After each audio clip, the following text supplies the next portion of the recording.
Sometimes people look at me and they think, well, you don't look as sick as you say that you are. Which hurts to hear, because when I'm having a seizure and I can't speak afterwards, I certainly feel as sick as I am. So after getting married is when I first started experiencing the headaches, and they were quite severe. And then I was diagnosed this past New Year's. We went away to the wine country for kind of a New Year's Eve celebration, and by Jan 1, the following day, I was diagnosed with cancer and told I was terminally ill. I worked as a hospice social worker for a number of years, and I can tell you that you learn a whole lot about living when you sit every day with dying. I can't even tell you the amount of relief that it provides me to know that I don't have to die the way that it's been described to me that my brain tumor would take me on its own. When Brittany received the news that she qualified and that she was going to get the medicine, it was a moment of peace. Death with Dignity allows for people who are in the predicament of facing a lot of suffering that they can decide when enough is enough. People want a range of options. For some people that's hospice, for some people that's palliative care, for some people that's treatment no matter what. But my experience has been that individuals want to die oftentimes as they have lived. And so for people who have experienced a high degree of control or a high degree of autonomy in life, to be able to carry that out into the end of their days is important. She took great comfort in the assurance that she was the sole decision maker about how much pain she was going to endure. Her beautiful face softened. There was a peacefulness in her gaze. I will die upstairs in my bedroom that I share with my husband, with my mother and my husband by my side, and pass peacefully with some music that I like in the background.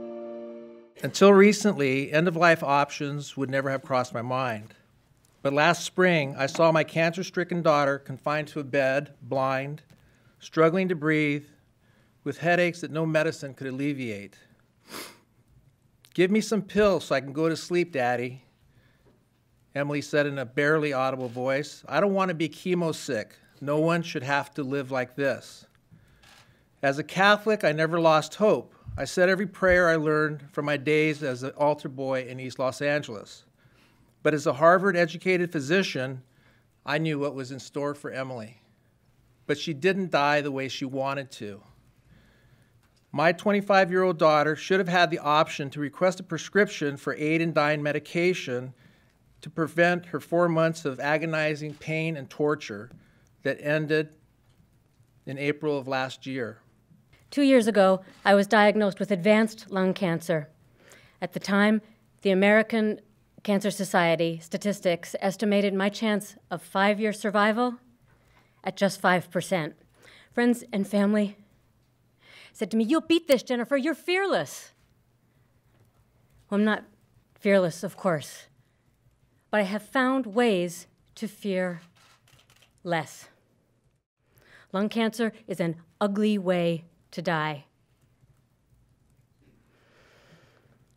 I would find great comfort in knowing that I had another option, that I might choose to be done with cancer before cancer is done with me. I'm at peace with the idea that my life will end. But how it ends if cancer runs its course terrifies me. I'm doing everything I can to extend my life. No one should have the right to prolong my death. I hope to enjoy however many days I have left on this beautiful earth and spend as much of it outside as I can, surrounded by those I love. I hope to pass in peace. The reason to consider life and what's of value is to make sure you're not missing out.